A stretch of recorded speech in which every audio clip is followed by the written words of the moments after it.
Bombay is not a Maharashtra city. It is an international city. இது மிகப்பெரிய ஒரு அதிர்வலைகளை ஒட்டுமொத்த மகாராஷ்டிரா மக்கள் மத்தியில கொண்டு போய் சேர்க்கிறார்கள். ராஜ் தாக்கரே அவர்களும், அப்புறம் ஆதித்ய தாக்கரே அவர்களும், அப்புறம் உத்தவ் தாக்கரே அவர்களும், ஒட்டுமொத்தமாக சிவசேனாவினுடைய கட்சிகள் அத்தனையும் சேர்ந்து ஒரு மிகப்பெரிய முழக்கமாக இதை எப்படி மகாராஷ்டிரா மண்ணிலேயே வந்து தமிழ்நாட்டில் மிகப்பெரிய ஒரு பூஜ்ஜியமாக இருக்கிறவர், அவருடைய சொந்த ஊர்லேயே அவரால் வெற்றி பெற முடியாதவர் இங்க எதற்கு வந்திருக்கிறார் அப்படிங்கிற ஒரு தோணியில கேட்ட ராஜ் தாக்கரே அதற்கூடையே வந்து அவரை வந்து ரசமலாய் அப்படிங்கிற ஒரு பாகுபாட்டுடன் கூடிய ஒரு வார்த்தையையும் சொல்லி, அவர் அண்ணாமலை அல்ல, அப்படி ஒரு ரசமல்லாய் வந்து இங்க வந்து அவர் பேசக்கூடிய வார்த்தைகள் இதுவல்ல, இதெல்லாம் இங்க வச்சுக்கிடக்கூடாது, ஊர்ல போய் வச்சுக்கோங்க, நீங்கள் ஒரு பூஜ்ஜியம் என்கிறார் ஆதித்ய தாக்கரே.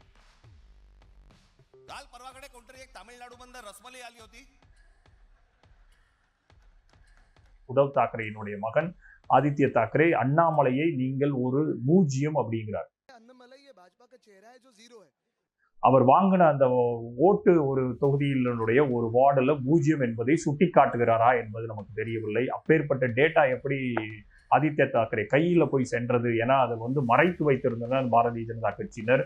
அந்த ஷீட்ல அந்த பூஜ்ஜியம்ங்கிற அந்த ஓட்டு பதிவாகாத ஒரே ஒரு தொகுதியினுடைய ஒரு வார்டுல கடந்த நாடாளுமன்ற தேர்தல்களில், கடந்த சட்டமன்ற தேர்தல்களில் நிற்கும் போதெல்லாம் அந்த தொகுதியை ரொம்ப உன்னிப்பாக கவனிப்பார்கள் கொங்கு பெல்ட்டில் இருக்கக்கூடிய அத்தனை உடன்பிறப்புகளும். ஸோ அந்த தொகுதியினுடைய ஒரு வாக்குல 0 எடுத்ததை வந்து சுட்டி காட்டுகிறார் இன்றைக்கு ராஜ் தாக்கரேயினுடைய சகோதரர் மகனான ஆதித்ய தாக்கரே அவர்கள்.